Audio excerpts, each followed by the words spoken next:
Okay, so I finished distressing both candle holders, and when the light hits it, you can see how pretty that gold is.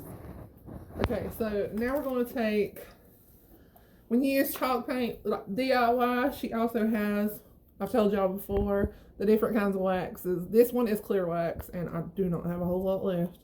But luckily, it don't take a lot. So I'm going to get a little bit on my brush, and just apply it to seal in that chalk, and to make it shiny and less chalk-like again.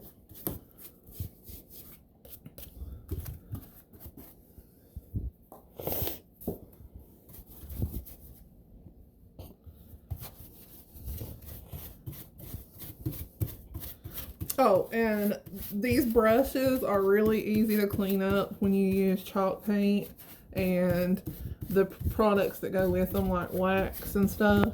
All you need is some mild dishwashing liquid and some warm water, and just wash them right out.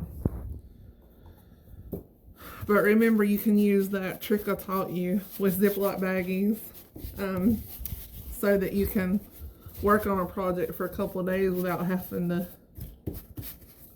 wash your paintbrush constantly. Just don't make a big habit of leaving them in there for ever and a day.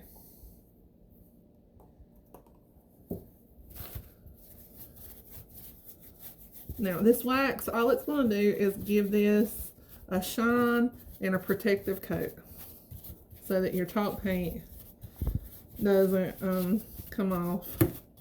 Which after it if you decided not to seal it with anything, with any kind of protectant, in like I think it's 28 days roundabout, which I feel like it's happened in 2 weeks on some of my pieces.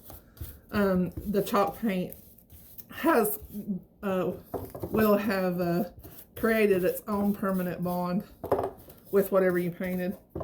In other words, it won't come off after that time, after it just sits there anyways. It won't be water soluble anymore. You know, where the water can reactivate its pigment. Which is why we're putting this coat on. Is to protect it, bring the shine back, and to keep it from being a water activated pigment anymore.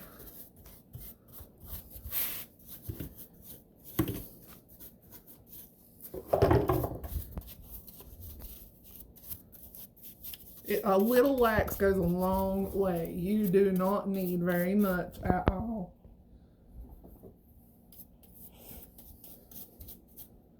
I've had this little jar for probably, what, 6 months, a year maybe, and used that on quite a few things.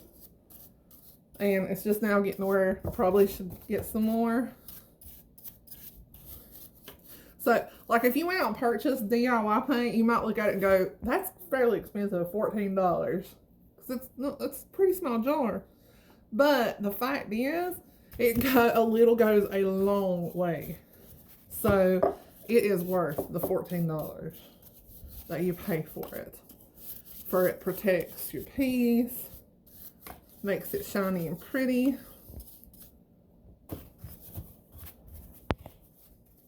But you just want to make sure you cover this really well.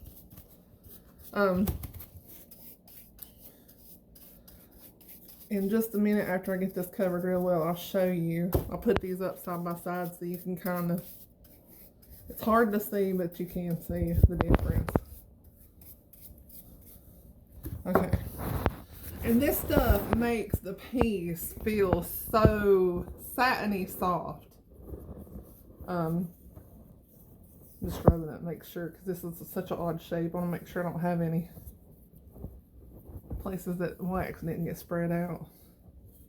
Ordinarily, I don't do this. It's just this piece is really got a lot of odd shapes on it. Anyways, so that's the waxed one, and that's the unwaxed one. And I left a brush piece right there. I don't know if you can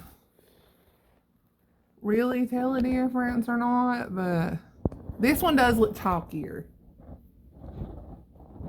See, this one looks a lot chalkier, whereas this other one, it looks more satiny.